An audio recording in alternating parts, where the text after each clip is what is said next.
All right. So today, oh my goodness. Oh my goodness. Today is an exciting day. You have no idea. You have no idea what's coming. Today, we'll be discussing film continuity and moving on to our next assignment. And the next assignment, which is the infamous chase scene. Dun, dun, dun, dun.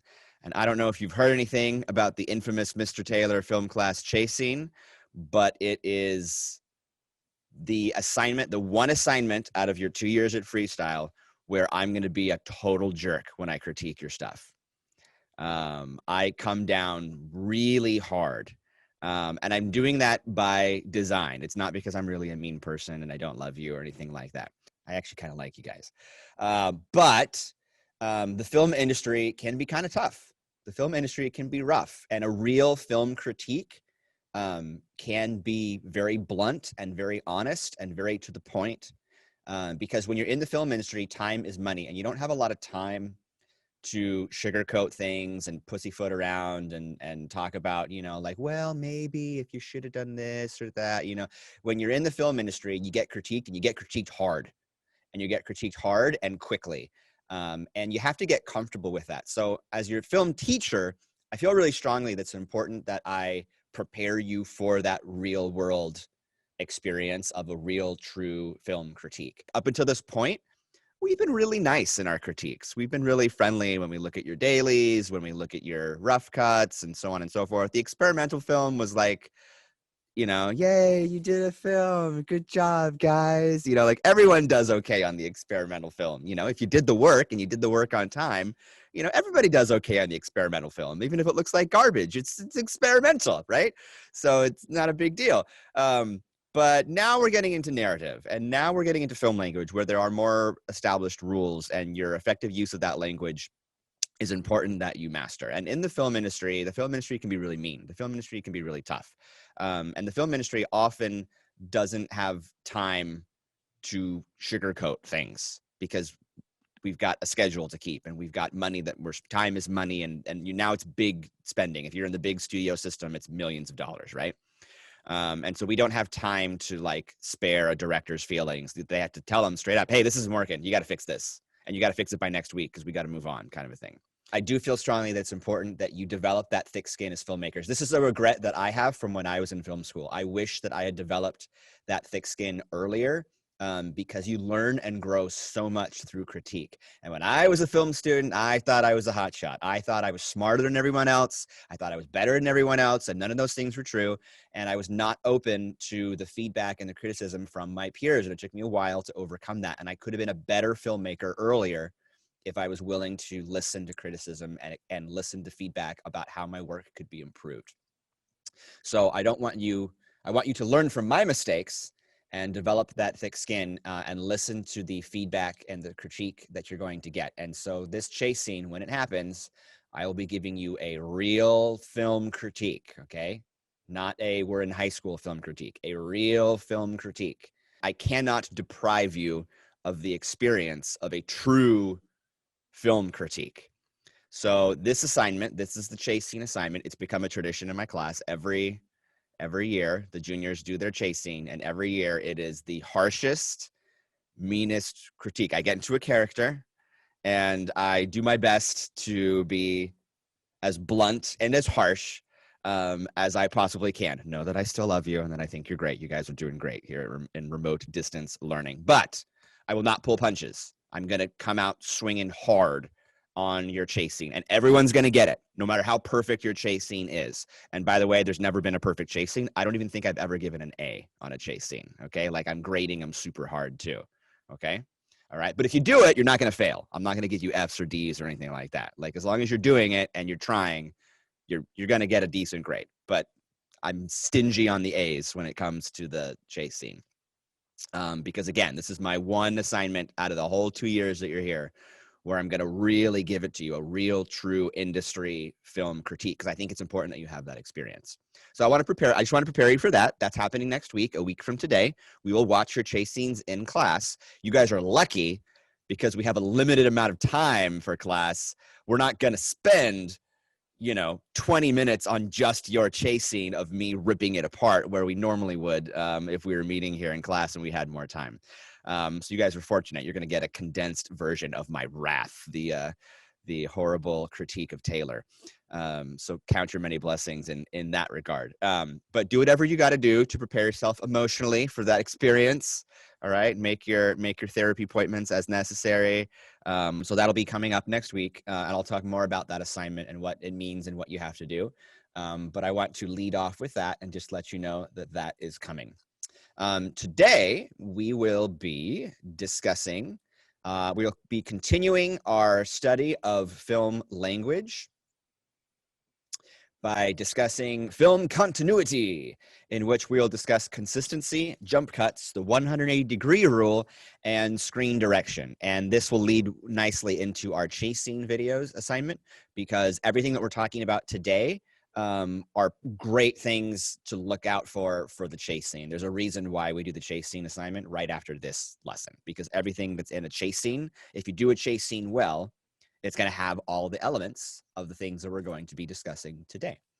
So without further ado, let us begin. So for starters, let's just review just a little bit, very, very quickly. Let's review just a touch. We talked about film language over the last several lessons. Today's lesson is a continuation of that, a more advanced film language. So we talked about how film language kind of got started. We talked about establishing a scene with Griffith's pattern and how film language kind of came to be, and how it mimics real life, right? We got into Hitchcock and suspense and tension and about editing, tempo and speed and all that kind of stuff. And how you want to suspend the disbelief. Remember, that's the important thing that you want to do, is you want to get your audience to suspend their disbelief and believe in the world that you are creating, to give themselves over to this idea that this movie of yours actually exists, right? Even though we know it's pretend and it's just a movie, we like to pretend that it's real. That's why we like to go to movies, to escape real life and to experience a different world, you know, and different characters, and identify and grow with those characters. So we talked about Griffith and that pattern. We talked about Hitchcock and suspense and how the film language has developed. The stuff that we'll be talking about today is the further development of this film language, that foundation that we built upon way back with Griffith's pattern. It's gotten more and more advanced throughout time. And we're going to talk about some of the rules that have developed through the development of film language over the years. All right. So specifically, we'll be talking about film continuity. We'll be talking about jump cuts. We'll be talking about the 180-degree rule. We'll be talking about screen direction, and then we'll get into the chase scenes and what that is, and how that works as far as what is expected of you after today's lesson. So let's start today with continuity, film continuity. How many of you have heard that term before, just out of curiosity? Film continuity. Maybe you've heard it. How many of you know what it means? Kind of, sort of. Autumn, you want to give us an answer? Go for it. It's like in a scene, like when you cut, everything lines up. So like if you are wearing like sunglasses in one shot, but then not in the other, that wouldn't be good continuity. Excellent. Very good. Very good. So film continuity is this idea of consistency. You want to be consistent. And in an experimental film, again, there's a reason why we started with the experimental film, right? Like with an experimental film, consistency doesn't really matter a whole lot. But now we're getting into narrative film, and narrative film moves linearly, right? It uses time, right? Experimental film, like, yeah, it uses time, but not in the same way. Narratives have a beginning and a middle and an end, right? There's a sequence of time that's unfolding, right? So consistency becomes really important because we're trying to create a real world over the course of time when we are creating a narrative. So it's all about consistency and smoothing our transitions of time and space. So when you're making a cut, for example, from one shot to the next, you want to make sure that it feels like it's a continuation of the same shot that we just looked at. Does that make sense? Right? Like if we're going from Griffith's pattern, for example, and we have our establishing shot, and then our wide shot, and then our medium shot, and then our close-up, when you stitch them all together, when you cut them all together, you want it to feel like it's one sequence, like it's all happening at once, right? You don't want to feel like it's starting and stopping with new clips. You want it to feel like a continuous shot, even though it's several shots stitched together into a larger scene or a larger sequence. Okay? And doing so will maintain that suspension of disbelief. We won't notice the cuts because people are familiar with film language. Maybe you've noticed this when you watch television or movies. Maybe you noticed this in class when I told you to pay attention to the cuts. And then you started to realize, oh, wow, there's a lot more cuts in this than I realized, because you're starting to notice and pay attention to where and when those cuts are, right? So if you do this right, people almost don't notice the cuts. And it just feels like it's all one big scene sort of transpiring as the audience watches it. And that's the goal, to smooth out those transitions of time and space. All right, here's a fun little video. This is just kind of fun. I thought you would enjoy it. This is a video that kind of talks about this idea of film continuity, but kind of makes fun of it and does so in over the top fashion. So I think you'll enjoy it. You'll get a kick out of it. We'll watch this, and then we'll kind of get more into how you can use film continuity effectively and some ways that you can make sure that your continuity stays consistent.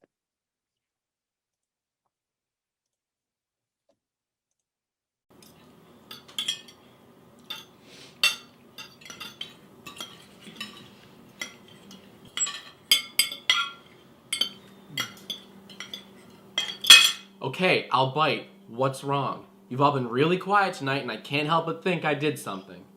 Son, we've been concerned about your videos lately. My videos? What about them? It's just, well, your editing lacks continuity. What do you mean my editing lacks continuity? Jack, when you edit a scene, you have to watch out for little things in the background. Yes, I'm aware. I'm a film major. I'm not sure if you are. In one of your videos, you had a soda can facing one way, and then when you cut back to the scene, it was facing the other way. Oh, please. That's so tiny. Nobody notices that. Don't be so sure, son. People can get distracted if something's not the way it was originally. But I always check for continuity. Like in a fight scene.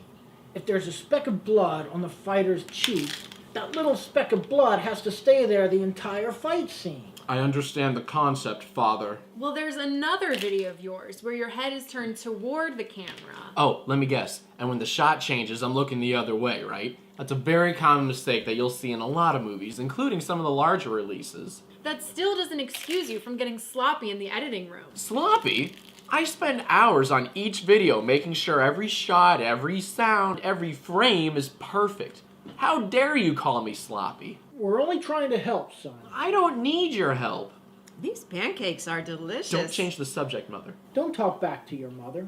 This is absolutely ridiculous. You have got to learn to be more open to criticism, Jack. What was that? Nothing. That's right, nothing. This is such bullshit. You watch your mouth. Why don't you watch all my videos and point out their flaws? Oh, wait, it's your favorite pastime. You know what might calm everyone down? A family shot. Yeah, Mom, I don't think a photograph of the family would calm me down much. Oh, not that kind of shot. Oh my god. Oh, yeah. Man, I don't even remember what we were arguing about. Oh, we were talking about how your editing lacks continuity. Motherfucker!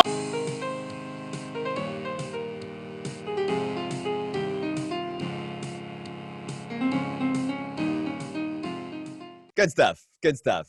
I laugh. A good example of someone who needs to experience a real, true film critique, right? He needs to be more open to criticism, Jack. All right. So that's just kind of a fun, goofy video. Obviously, everything's done on purpose. Obviously, everything is totally in the extreme, but that's basically what we're talking about here. If something changes from shot to shot, it ruins that smooth transition from one shot to the next, and it ruins the illusion. It takes people out of the film. That's the expression that we use. You don't want to take your audience out of the film and remind them that what they are watching, even on a subconscious level, that what they are watching is fake. I can give you a real movie example of this. So I remember I was watching a Sandra Bullock film many years ago, probably before you were born. It was one of her earlier films. It was called The Net, in which crazy things happened as a result of people spying on her through the internet. And it was really funny because it's like the 90s and it's totally different than what it is now. But Sandra Bullock goes and talks to her friend that she thinks is trustworthy, who later, becomes untrustworthy, right? And there's this great suspenseful scene where they're talking in this apartment. I'm sitting there in the movie theater as a kid, and I'm sitting here watching this movie, and it's like this super tense scene, right? And she's like yelling at this guy, and this guy's talking to her and all this kind of stuff. And all of a sudden, this microphone, this boom microphone, drops into the frame from the top of the screen, and everyone, because it's moving, everyone saw it in the movie theater, and the whole movie theater started laughing. And the boom mic kind of disappears and like goes back up, and then like 5 seconds later it drops back down again, and everyone was laughing so hard. We were rolling. Oh, it was so funny.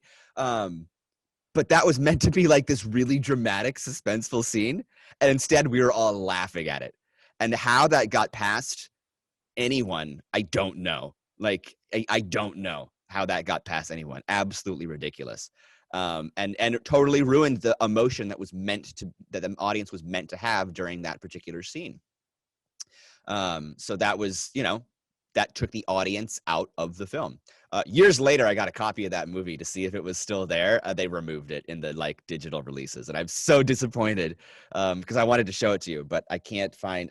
Maybe I can keep finding it. I don't know. I'll have to keep looking. Maybe there's like an ancient screen grab of it somewhere, but I can't find it. But I totally know the scene. I know exactly where it was supposed to be, and they've removed it. Ari, do you have a question?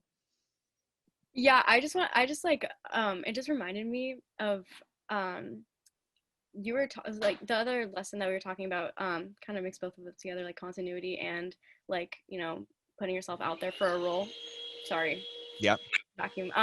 So in the original Carrie movie, so she had the actress, I forgot her name, but she had like pig's blood on her for like 3 days and would sleep in it to keep so that it didn't look different and to keep the continuity going. So it's just yeah, sometimes it's crazy. There was a television show in the early 2000s called 24. Maybe some of you heard of it.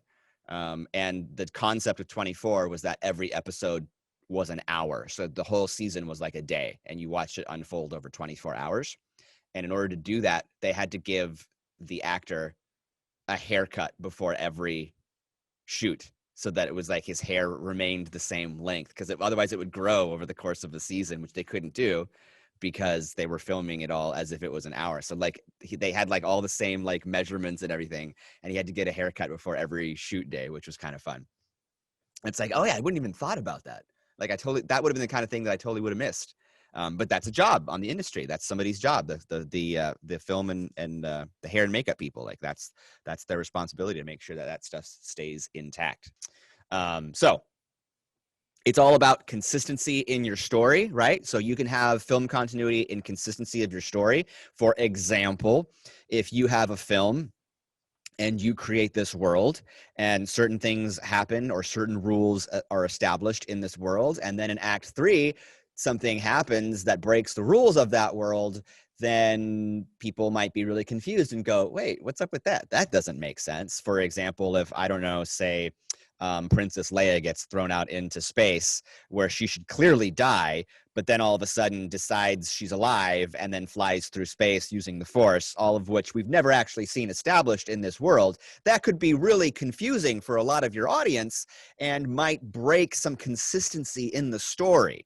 All right. So you want to make sure that you're being consistent in your story. That's one thing about film continuity, but it's more than that. It's also consistency in your editing, like in the video that we just saw.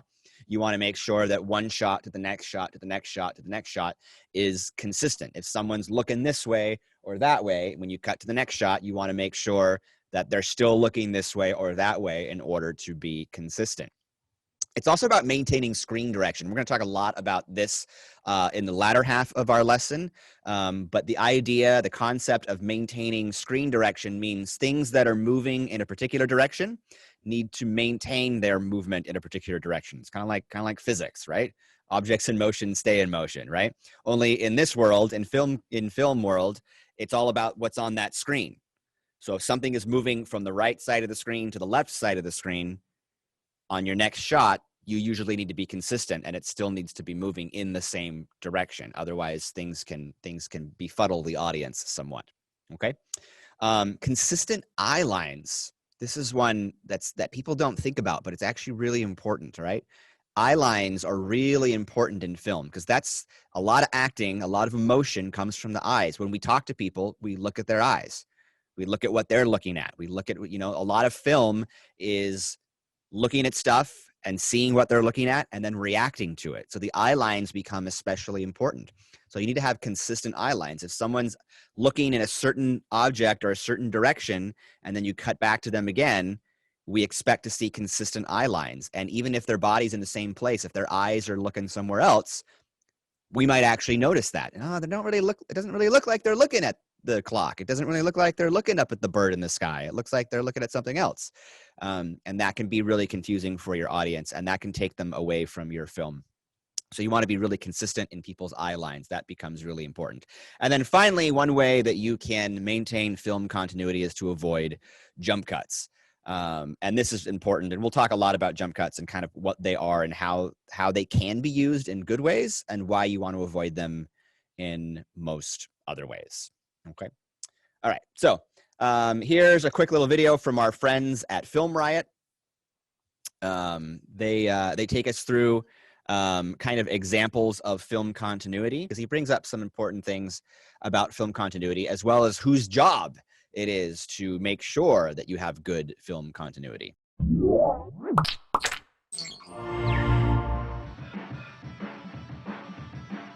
Today on Film Riot, we talk continuity and film mistakes.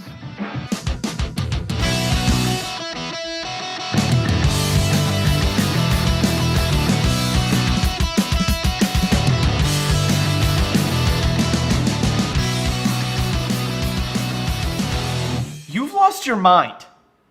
Officially. I'm not saying it's my personal most anticipated. I'm saying in general it's the most anticipated. No. You can't deny that it's popular. I did not deny this sad fact. Well, there you It's go. popular, not the most anticipated of the year. It's a glittery vampire and an emo werewolf. People love it. It's obscene. It's a love story. It's the perversion of all things cinematically good. It's beautiful. It's the film equivalent of Justin Bieber. I love it. It's like the wait, what? What? You said you loved it. No, I said you judged it. Nope. Not what you said. No, I said You like Twilight. I do not. It's your most anticipated of the year? No. I'm excited for like Batman and Spider-Man and stuff. So all the times you said Amber was making you watch those movies? Oh my god! No. That was awful. I wanted to watch like Rambo and stuff and seeing random dudes get punched in the face. You're a liar. Am not! Eris Quinones, you're a liar and you will spend eternity on this ship! Whoa. What's with all the yelling, kids? Ryan, he thinks that Twilight is a good movie. Eat up, Buttercup. No more sour faces. Eat up.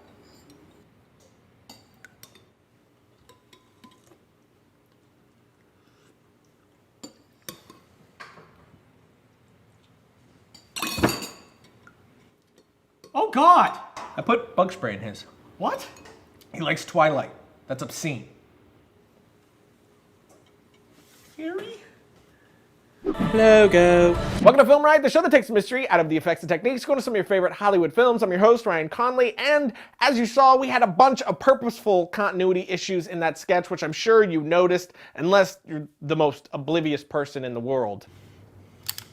Hey, you think this is loaded? Probably not.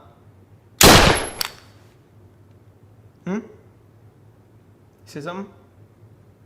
So today we will be talking about said continuity thanks to this guy. Hey Riot Guy, I was hoping you could explain continuity on the show. Short and sweet. That's some good emailing right there.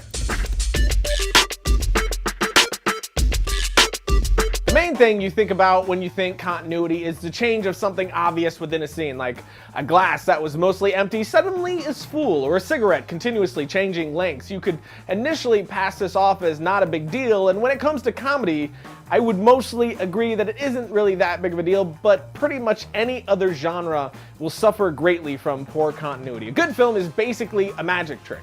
You create this illusion of another world and these characters that don't exist, and then ask your audience to give themselves over to it and suspend all disbelief. So when you have a glaring continuity error, you jeopardize your illusion and will usually pull your audience right out of your film, which will greatly damage your pacing and distract from your story. Some of the most common errors, like I mentioned before, can be avoided easily by getting a good script supervisor on your production, also known as the continuity supervisor or continuity. Right. This is the person that's not only keeping an eye on the script as you shoot to make sure you stay on track, but also the one who will keep an eye on all things continuity.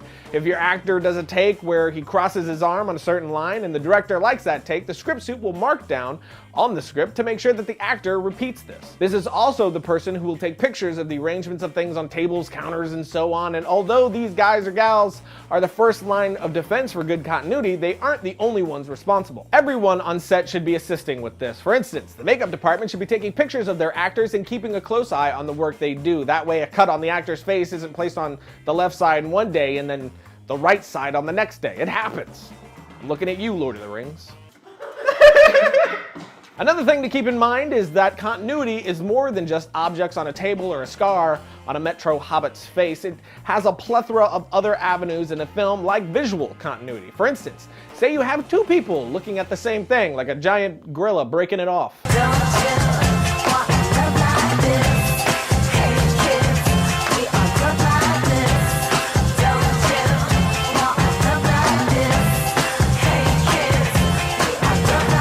If the shot is not framed properly, the visual continuity will be off and will confuse your audience. For instance, if it looked like this, now it looks like one of these guys is looking at the giant and the other one is looking at the dude looking at the giant, which was not what we intended, as you can see in the wide shot. And the same will go for a conversation scene, but in reverse. Film continuity, right? Be consistent. It's all about consistency from shot to shot. I like how he pointed out that this is actually a job in the industry. Like, it's somebody's job. A script supervisor will sit there and make sure that everything is consistent from shot to shot. So the example that he gave, if someone delivered a line and the actor held out their hand at a certain point in the line and the director liked that take, the script supervisor is going to make a note of that so that when they do the close-ups or when they do the medium shots or when they do the wide shots of that line again, they can tell the actor, hey, don't forget, you're going to raise your hand at the certain on this line because that's the take that we liked, and we need to be consistent for continuity. These are also the people that are going to take photos of the set. If you have like a dinner scene, for example, and there's a whole bunch of stuff there that's on the dinner table, and you shoot one day but you don't finish, and you're going to have to continue shooting in like a couple days, it sure is a good idea to have photos so you can make sure everything's arranged properly, right? Same thing with wardrobe, right? You're going to have your friends act for you, maybe, probably, right? If they show up wearing a pink shirt on one day, you're going to make sure that they're wearing the same pink shirt the next time they come and film with you. If that scene that you're shooting again is supposed to be a continuation of what you filmed before, right? Otherwise, things can get really confusing. I had in my film, one of my college films, I had my actor friend who had what I called the amazing disappearing, reappearing goatee, because I filmed everything that I thought I needed him with, and then I turned out I needed a couple extra close-ups later on, but he'd shaved his beard. And so in my movie, there's, a couple of key moments where all of a sudden he doesn't have a beard. It's just gone. And then in the wide shots, it's suddenly back again. And that's unfortunate. And that's, that was an unfortunate decision that happened on my part, right? But we did what we had to do, right? So you want to be consistent with your film continuity. So yeah, just be consistent in how your actors look, in how you do your shots, and how the lines are delivered, or how the actor acts in certain ways, or what's in the background. Like, these are all things that you want to be really, really consistent with. You don't want to break that suspension of disbelief. That's really what's most important. Okay, so jump cuts. A jump cut. Anyone know what a jump cut is? Has anyone ever heard of a jump cut before? Yeah, I got it on my screen now, so you can kind of see what it is. A jump cut is a cut with two sequential shots, okay? But they have the same subject matter, okay? And because of that, they vary only slightly. And this is usually a bad thing because it gives the effect of jumping forward in time. So we call it a jump cut. So I'm going to show you an example using my slides. Are you ready? Are you ready? This is high-tech stuff. Are you ready? Here we go. Jump cut. Jump cut. Jump cut. Jump cut. That's what a jump cut looks and feels like. You've probably seen this before in films or maybe in YouTube videos, right? Jump cut. Jump cut. And this is usually bad. We don't usually want this because it breaks that passage of time that we talked about, that smooth transition of time. Remember, that's the goal of narrative, to have the smooth transition of time. And when we have a jump cut like so, it feels like we're missing something. We're jumping over a period of time. Like, I know there's a cut there. It's calling attention to itself. It's raising its hand up in the air and saying, hey, look at me, I'm a cut, look at me, right? And that's bad because it ruins the illusion of the film. It's taking your audience away from the film, and instead they're paying attention to the cut. And they're like, oh, I missed something. It just jumped like that. That was kind of weird. And it ruins that passage of time. You don't want to do that. So here's a fun video from this guy who I just really love for some reason. He just makes me laugh. And he's going to talk to us about jump cuts. And he'll snap his fingers, and it's going to be great. And he's going to tell us how we can fix jump cuts and what we can do about it if we encounter jump cuts in our work. Here we go. Jump cuts. Jump cuts. Jump cuts occur when you have two very similar shots. Shots that have the same angle, same subject, same distance from the camera, edited right next to each other. He's super into this makes the picture appear to jump in time, and you want to avoid these. Let's look at this example. All right, let's do this. Here we have a medium shot of someone drinking coffee. Yeah. Then the very next shot is also a medium shot of the same person in the same position. But now they're suddenly eating a muffin. A muffin. Let's look at that again. Let's look at Notice that again. how the picture jumps in time, as if by magic, from one activity to another. Yeah, see, that looks bad. The human eye expects to see things happen in a logical order, and jump cuts confuse and throw the viewer off. The best fix for a jump cut is to cut to a different angle or a shot that's a different distance from the camera in between those two shots. Here's an example of a jump cut during an interview. I think that a VJ in their most basic form is a person who uses technology to tell a story. I'll go anywhere to tell the story. The story dictates where I need to go. This could be solved by putting video B-roll over either the first or second shot of the interview. B-roll is simply any footage with visuals that supports the story that you're telling. So let's look at that interview, jump cut, with B-roll or extra footage put over the second interview shot. I think that a VJ in their most basic form is a person who uses technology to tell a story. I'll go anywhere to tell the story. The story dictates where I need to go. There you go. Problem solved. Stab his finger. Love this guy. Only this time, he's eating a muffin. That's my favorite part. He's just so excited about that muffin. All right, you guys get it? It's simple, right? Like, it's simple. But new filmmakers oftentimes will make mistakes like this. And again, it's all about suspension of disbelief. You want to keep that suspension of disbelief alive. You don't want to ruin the moment. If you ruin the moment, everything gets, all the emotions that you want get thrown out of the window, and it just ruins the feeling and the pacing of your film. So with jump cuts, we're talking about jump cuts, they can really break your continuity. So don't do them. No jump cuts. No jump cuts. Unless there are a few minor moments when maybe you might want to use jump cuts. All right. So for example, if you're showing a large passage of time, what we would call a montage, all right, oftentimes we will do this using jump cuts. You've all seen this one before. So for example, this is the after school special where the two girls are going to pick out a prom dress. Right? You guys all know this one, right? And one girl sits in the hallway and one girl goes in the changing room and she walks out wearing one outfit and it's weird and zany. And the other girl's like, no. And then the other girl walks back into the changing room and then immediately walks out in a different outfit. And it's like, no, you're right. Like they keep on, you know what I'm talking about. You've all seen this before in like TV shows, right? So that's a jump cut. Those are jump cuts done over the period of time, over a montage to show a large passage of time in a short period of time. So that's one method and one way that you can use jump cuts to affect, to do it in a positive way. You can do it to increase urgency. It's rare, but you can do it to create a sense of urgency or to make it feel like it's happening even faster than we can see it, kind of stuff. There are some examples of this in movies like Mad Max, for example, Fury Road. There's a couple of shots there where they deliberately jump cut to make it feel like it's happening quicker, to have a certain sense of urgency. And it's done effectively. I wouldn't recommend trying it. I wouldn't recommend doing it until you've had more experience in film and understand how it can be used to your advantage. Because it's kind of one of those things where it's like, you don't want to break this rule unless you know you're breaking this rule and when to break the rule. If you're showing a character's thoughts, right? Our thoughts are abstract. Our thoughts are intangible things. You can't grab onto people's thoughts, right? Thoughts are all over the place. Your thoughts are all over the place, you know? If you have short attention spans, your shots are really all over the place, right? You're thinking about one thing and another thing and another thing. You're like that little yapping dog that doesn't know where to look, right?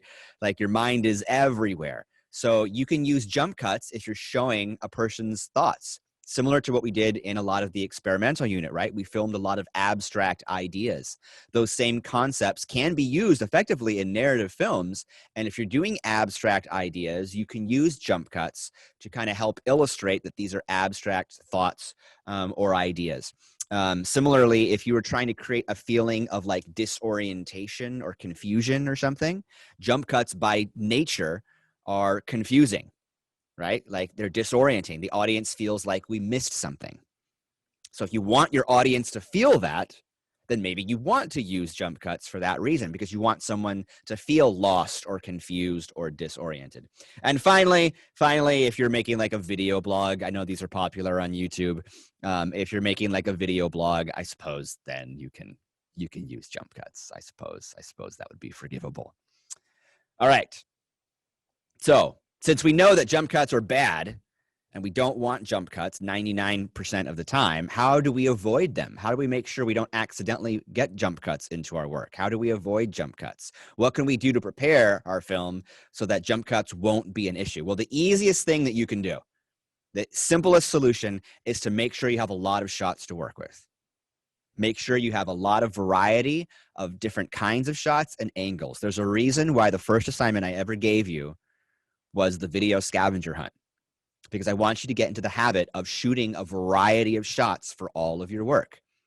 Some of you in your experimental films had some issues with this, and we talked about it in the feedback where we said, hey, you need more variety. You need more medium shots or more close-ups. You have a lot of the same type of shot over and over and over again.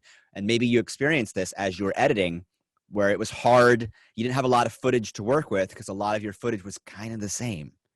Right? So get into the habit. Think about that video scavenger hunt. It was not just a fun thing for you to do. That was actually to get you familiar with all different kinds of shots that you can use, so that when you do get into post-production, so when you start editing, you have a lot of different kinds of shots to work with. And you don't have to cut from one shot to another shot that looks the same. You can cut somewhere else before you go back to that shot that looks the same. Right? That can really help you avoid jump cuts. That's the easiest way to do it, is to make sure you have what we call coverage, to make sure that you have a lot of coverage of your scene from different angles and different sizes and different places where the camera is and so on and so forth. And that way you can make sure that you won't have any jump cuts. You can change the composition of an image. Remember, we are working with a two-dimensional space. This is one of the funny things about film, is you're trying to get your audience to believe in a three-dimensional world that really only exists on this two-dimensional space. And it's a rectangle and it's 16 by 9 and that's it. That's all we have to work with. We can't see anything that's not on the screen. Right? It's a two-dimensional space. We're just trying to make it feel like it's three-dimensional. So if you vary the composition of the image, right? If I'm over here and then I cut to another actor and they're also right here and their head is in this part of the frame, even though it's a different actor, it's going to feel like a jump cut, because they're in the same part of the frame and they're framed similarly. So if I was going to cut from one talking head to another talking head, I might have one person here and then I might have the other person over here. And at least then I notice the difference. See what I'm saying? and it doesn't feel like a jump cut. I might do a close-up versus a medium shot or a wider shot or something like that. So you want to try to vary the composition, the layout of the frame. You don't want the same background for every single shot, right? Depending on the needs of your scene, okay? So change the composition, move things around in the frame when appropriate. You can add inserts or cutaways. The example that Muffin Man gave was the shot where he showed the hand grabbing the muffin, and he put that in between the shot of him sipping his coffee and him taking a bite of the muffin. And putting that shot in between made that whole little scene work. And that shot that's in between, we call that an insert, where we cut away from the actor and we insert something else in between those shots. So that shot of the hand grabbing the muffin, that was called an insert. Okay, we could have had him look at a clock, and if he was looking at a clock, that would have been a cutaway because we're cutting away from the actor, right? And then we could cut back to the actor, and we could see him bite the muffin, and we wouldn't think anything of it, right? So you can add inserts or cutaways, and that will make sure that you don't have any jump cuts. You can follow the 180-degree rule. The 180-degree rule will help protect you from having jump cuts. We'll talk about the 180-degree rule at length here in a moment. So we'll talk about what that is and how you can follow the rule. And finally, one surefire way that you can make sure that you avoid jump cuts, you can just stop making crappy video blogs. Just don't do it anymore. Like we don't need them. Like we got enough of them on YouTube. Like we don't have to go there anymore. You can just stop. It'd be fine. All right. So the 180-degree rule, as I promised. Has anyone ever heard of this rule before? Out of curiosity? Oh, cool. A couple people. Nice. Do you know what it is? Could you describe it if I asked you? No. Kind of, sort of, maybe. No. Kind of, maybe. You want to take a stab at it, Carly? Sure. I think it's like if you're showing someone from behind or something like that, you can't show a different camera angle that's more than 180 degrees, like different, so that it looks like they moved, even though the camera just moved. Okay. Stella, Mia, you both kind of raise your hand. Do you have anything to add to that? It's like the idea that the camera has to stay on like one side of an axis, like between two characters or a character and an object, so that they're like on either side of the screen. So it looks like, I don't know, more continuity. Very good. I'm impressed. That's perhaps the best 180-degree rule answer I've ever gotten in all my years. Well played, Stella. Well played. I almost forgive you for being 2 minutes late. Almost. Not quite, but almost. Okay, so the 180-degree rule. See what I did there? Because I'll do it again. Here you go. It's pretty cool. So cool. Okay. All right. So the 180-degree rule, like Stella said, there's a line. There's this imaginary line of action. Okay. And this action can be between actors. It can be between objects. It's just whatever the focus of the shot is, that dictates where the imaginary line is. Okay. So there's this imaginary line. And once the camera is placed on one side of that action line, you can't cross it. Just like Carly was saying as well, right? You can't cross it. You got to stay on that side. And doing so will maintain screen direction and maintain a understanding of geography for the audience. Because remember, the audience doesn't have the benefit of seeing the whole world. They just see this little window. That's all we have to work with. So you have to make it easy for them. So if the audience is used to seeing actor A on the left side of the screen, looking towards the right side of the screen, we need to make sure we're consistent with that so that the audience, remembers, oh yeah, I always look there for that actor and I always look there for that object or that actor. Otherwise things can get confusing. So I'm going to show you this video here. This is a good video that really breaks it down well. And there's a lot of like nice imagery here and graphs and stuff. And so it becomes really clear about how this rule works. It can be a little complex, but I think you'll start to understand it as we watch this. If there's one thing that you learned today, this is probably the thing. So really see if you can grasp what we're talking about here, because the 180-degree rule is a really strong foundation of film language that you want to build upon. And understanding it and understanding when to use it and why you need to use it and when it's okay to break it will make you a better filmmaker in all of your work, So you really want to master this one. You really want to get familiar with this and understand this. All right.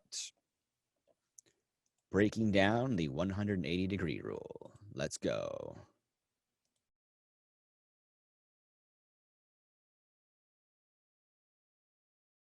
With confidence and style. I like that part. I like that part. Did you guys get it? You guys get it's helpful, right, to see it like overhead, right, where they draw the lines and everything. I think it'd be really confusing if I just sat here and like tried to explain.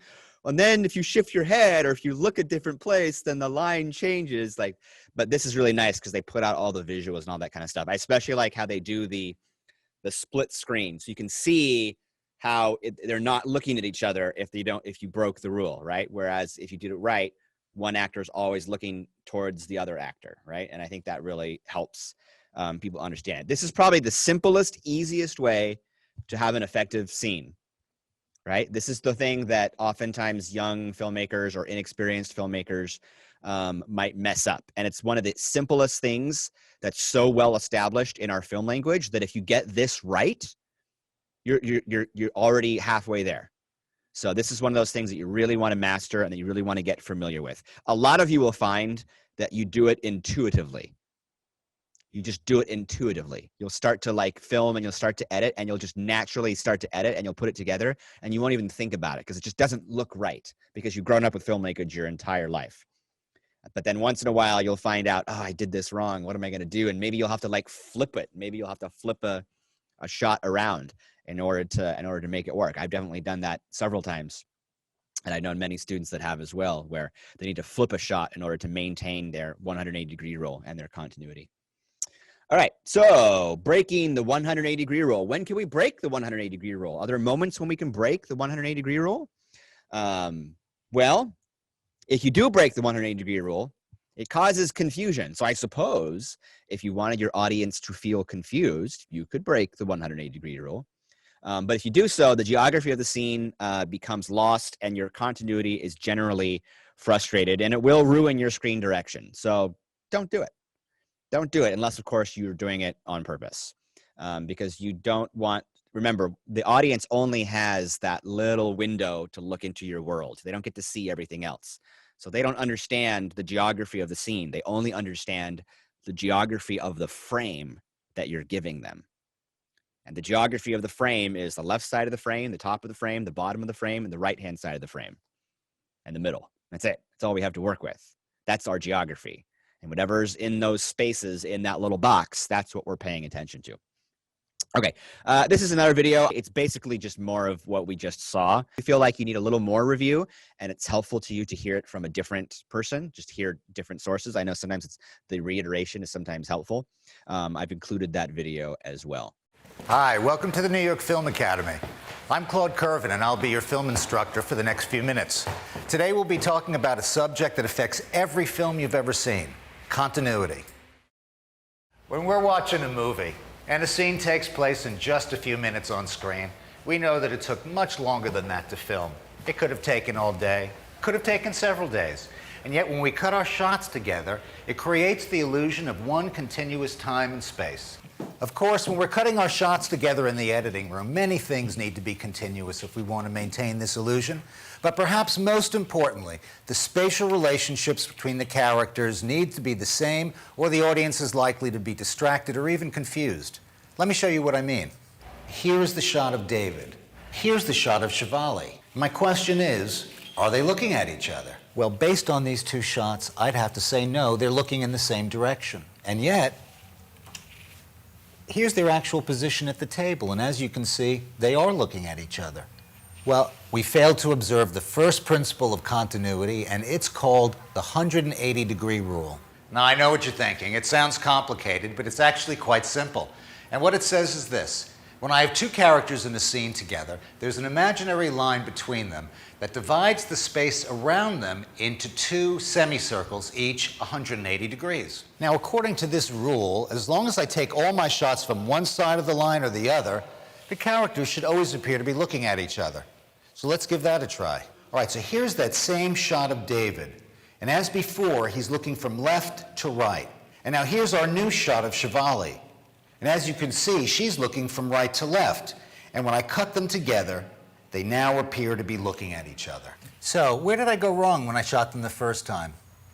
Well, as you can see, I placed the camera on the wrong side of the line. It's what we call crossing the line. And it does lead to some confusing spatial relationships. So remember, keep your camera on one side of that imaginary line or the other, and you'll never go wrong. I'll see you next time here at the New York Film Academy. All right, screen direction is basically visual continuity. Everything that we're talking about today is based upon this principle of continuity, everything.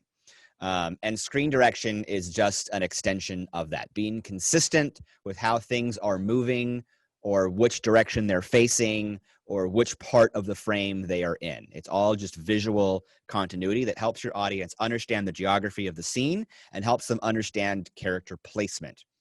As well as direction of movement. So if we go back to our Film Riot video here, he'll explain this and demonstrate this very briefly in terms of which way actors are moving, what screen directions they are moving in. And this will be a very excellent segue into our chase scene and we'll talk about what's happening with that next. And the last thing that I'll bring up as far as visual continuity goes is this. Whereas this one is a bit more loose and you can get away with it a lot easier, which is something I often break. No.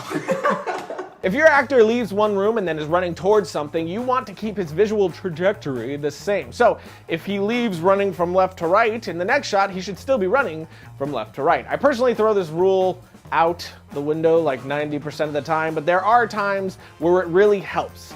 Say you want to show your actor leaving a house and driving somewhere else, then later he will come back. Now, I will have my actor leave the house and show the car going from left to right. Then on the road, he's still going from left to right. Then the actor arrives at his destination, high-fives someone at random, and then wants to head home. This time, my actor will travel from right to left. So now I've set up this visual continuity that the actor driving from left to right means he's headed to that place, and from right to left means he's going home. One is going to, one is coming from. So now I can use this to my advantage throughout the story. But that is basically it. Continuity is something that is often overlooked in no-budget productions, which shouldn't be at all, since better continuity costs you nothing. Simple, very, very simple. So keep your directions intact. Keep your screen motion intact. Keep your screen direction in terms of what character is looking where intact. Remember, it's all about consistency because it all goes back to that basic idea because we're trying to make all of our cuts fluid and smooth in their transition. So it feels not like many, many clips put together, but like one big thing that we're just cutting through. All right. All right, which brings us to chase scenes. Chase scenes. So exciting. You're so excited to do a chase scene. You're so excited to do a chase scene and to get yelled at for it. It's going to be great. It's going to be wonderful. All right, so let's talk about chase scenes and why chase scenes are effective and how chase scenes are effective. Chase scenes are a great exercise for us to do right now because it's going to include basically everything we've talked about up until this point. We want that feeling of tempo and excitement, right? We talked about that during our study of Griffith and Hitchcock, right? About that tempo and that rhythm of editing, that speed that generates excitement. But we're also going to make sure that it maintains our visual continuity, everything that we've learned about today, making sure our eye lines are consistent, making sure there's no problems in the background, making sure our cuts are smooth from one to the next, making sure screen direction is in the correct direction. So in our example previous, he showed us how a neutral shot on the line of action can help you change directions of screen direction. I call this using Z-axis because I think it's something that you guys understand a little bit because you've taken geometry, right? You've got an X-axis and a Y-axis, and you have a Z-axis, which is towards or away from the camera, right? That's what a neutral shot is, right? Because you're placing the camera on the action line, okay? So we can use Z-axis in a chase scene, for example, if we want to change screen direction. So I've got a great scene from Back to the Future, one of my favorite movies. This is a great chase scene that I really like. It's almost perfect. It's not quite perfect, but it's almost perfect in terms of following the rules of the 180-degree rule. So we're going to watch the scene, and then I'll play it back again, and we will dissect it, and we will see how Zemeckis, the director, effectively maintains the 180-degree rule to maintain screen direction and movement so that the geography of the scene remains consistent and the audience can enjoy the scene and not be distracted or confused by what they are looking at. So here we go. Hey, McFly!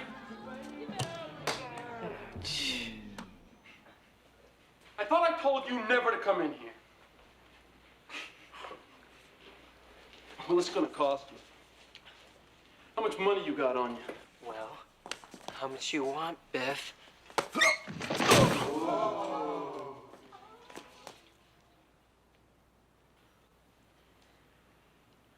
All right, punk.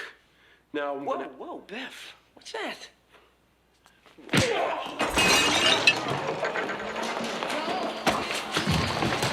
That's Calvin Klein. Oh my God, he's a dream.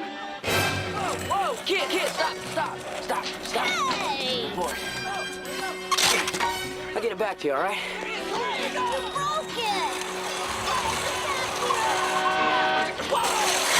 Wow, look at him go!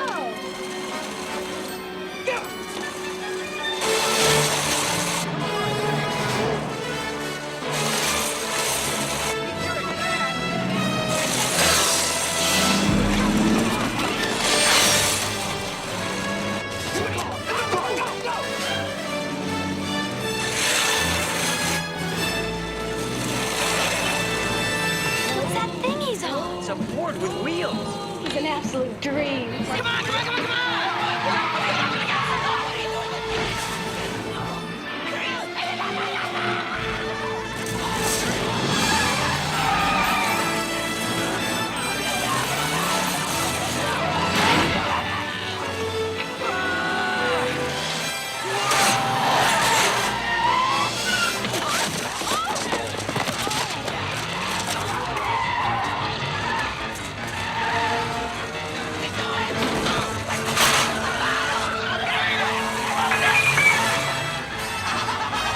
I'm gonna ram him.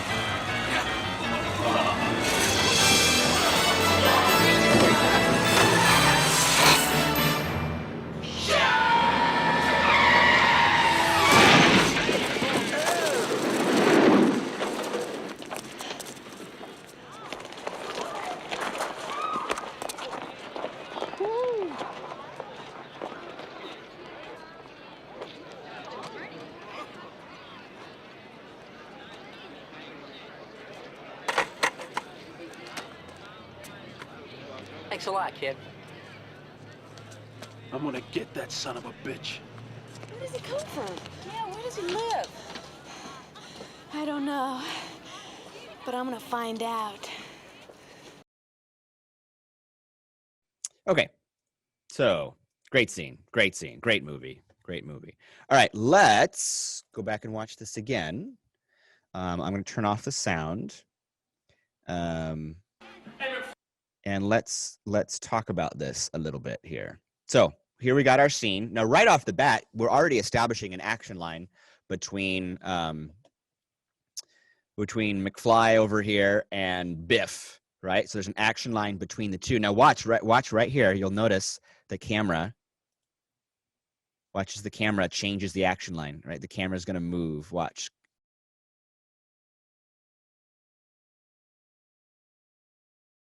Did you see that? Did you see that? Did you see that? Did you see that? Did you see the action line change? We moved the camera.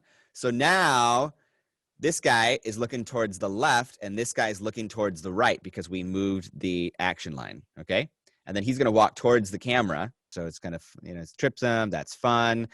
You'll see that Biff is on the right. Marty is on the left. Biff is on the right. Marty's on the left. We cut to this other angle, and I love this shot. It's great. Okay. Biff is still looking towards the left. Marty is still looking towards the right. So we still maintain all that screen direction. Okay, and then he punches him, which is great. This is fun. And the chase begins. All right, so now we are off and running. And here comes the chase. All right, so pay attention. Which way are we running? To the left. To the left. All right, we are running to the left. So we're running towards the left. We see the bad guys run out. They are also running towards the left. And then what do you see here? Neutral shot? Neutral shot. And watch as the neutral shot becomes a left shot. Did you see how it's transitioned? So he's still moving to the left now. So it was a neutral shot, but then it kind of graduated to him moving to the left, which is fine because now we've got these guys moving to the left. Oh, what just happened? What just happened? Neutral to right. Neutral to right. and then it shows the character shifting the line, and he starts going to the right. So we had Z-axis, and then he's going to the right. Watch again. There he goes. He's going to the right.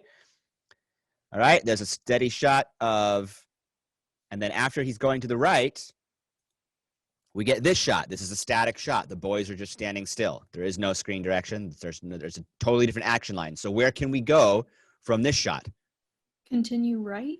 We can go anywhere because this is a neutral shot, right? Because this is not of Marty, right? So if I cut back to Marty, I can go anywhere I want, right? Because Marty's not in this shot and the chase is not going on. And it's just these two boys. They're like, wow, look at him, right? So now I can go any direction that I want after this. And Zemeckis is going to go to the left. All right. So here we go. We're going to the left. Oh, what's this? Z-axis. The axis. Okay. Where can I go from here? Someone besides Dana. Anywhere. Anywhere. Very good. I can go anywhere. Let's see where we go. Oh, we go to the right. We're going to go to the right. All right. So now we're going to the right. We're going to the right. We're going to the right. We're going to the right. We're going to the right. Watch what happens. What happens? What just happened? Tori, what just happened? They shifted action line. They shifted the line. How did they shift the line? They had a shot of him turning. They had a shot of him actually turning and changing directions. So now we're going the other way. Here's a nice Z-axis shot right here, which means I can go anywhere. Now I'm going to the left. They're going to the left, so they're still chasing him. They're going to the left, going to the left, going to the left, still going to the left, going to the left. Everything's going to the left. That's wonderful. You get this nice wide shot here. And then it stops on her. Where can I go from here? Anywhere, because it was going to the left and we saw the action line, but then the action line disappeared and we stayed on her, which means now I can go anywhere I want. I can see Marty going to the right, or I can see Marty going to the left, or I can see Marty going to the axis. Does not matter, because from here I can cut anywhere. Let's see what he does. And we get another static shot of these guys that are starting to chase after him. And it's establishing new geography, and that's kind of a Z-axis, and then they're going to kind of cut to the left. Yep, so we're going to the left. All right, so here we are, to the left, and a Z-axis to the left, left, left, left, left. Oh, Z-axis to the left. Out. Did you see the screen direction change? It's very subtle. Did you see it? Did you see it? Zemeckis is a pro. So we get a Z-axis and a left, and then this is a Z-axis, and then it shifts to the right. The screen direction goes to the right. So Marty's going straight, and then he's going to veer to the right, which means now he's going to the right, and then to the right, and to the right, and everything's to the right. There's a Z-axis. From here, we can go anywhere. And he's going to start going to the left, and now we're going to the left, and that's a Z-axis. We can go anywhere. We're going to the right, Z-axis to the right, to the right. The shift turns. Now we're going to the left. There's a Z-axis. That's a Z-axis, a Z-axis. We can go anywhere we want from here, and we're going to go to the left, and then here he is to the right, to the right, to the right, to the right, and it's kind of both because he's going to the right and they're going to the left. They're passing each other. Pretty cool, right? So you see how it works? You see how you follow that direction, the audience just has to remember left and right. They don't need to know the layout of that whole town. The audience doesn't need to know that this building is over here and that building is over here and this car is over here and that truck is over here and that group of kids is over there. They just need to follow left or right, left or right. And as long as they're going in the same direction, it feels like they're chasing each other. There is, however, one bit of continuity here that drives me nuts. It is such a perfect movie, and yet, even the great movies have film continuity errors. Are you ready? I'm going to ruin it for you. Are you ready? Are you ready? If you don't want to see it, close your eyes, close your ears. Here we go. Ready? Here comes the car. It's got to crash into the manure truck. Okay, where's the car hitting the truck? You see? Here's the car. Here's the drivers. Here's the door, right? This is the door. Here's the door handle right here. The car is hitting behind the door. See that? This whole door is past the manure truck. Okay? But they need Biff to get covered in manure, don't they? It has to happen.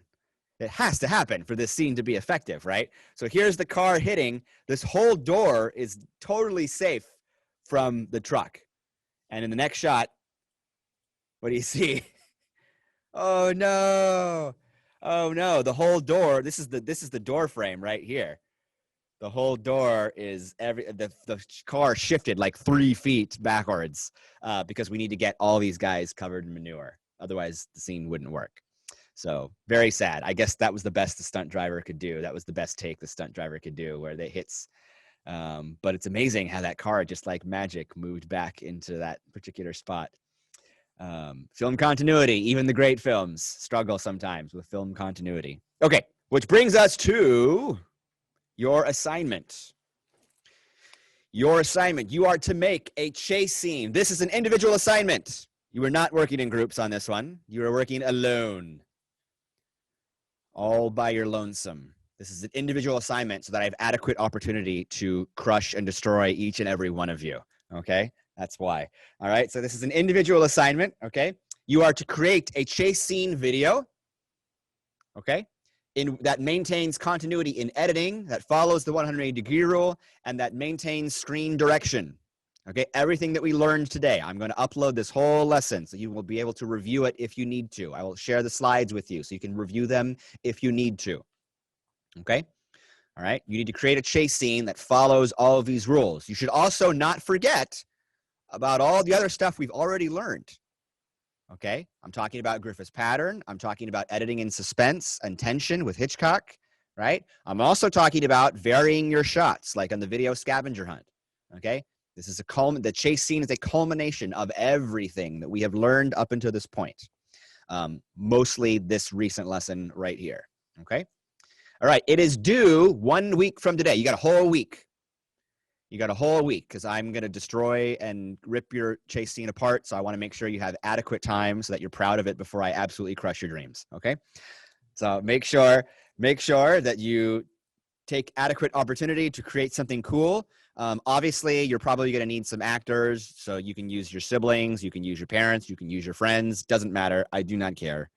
But you need to each create your own chase scene. It needs to be in the Google folder before class next Thursday, ready to go, ready to watch.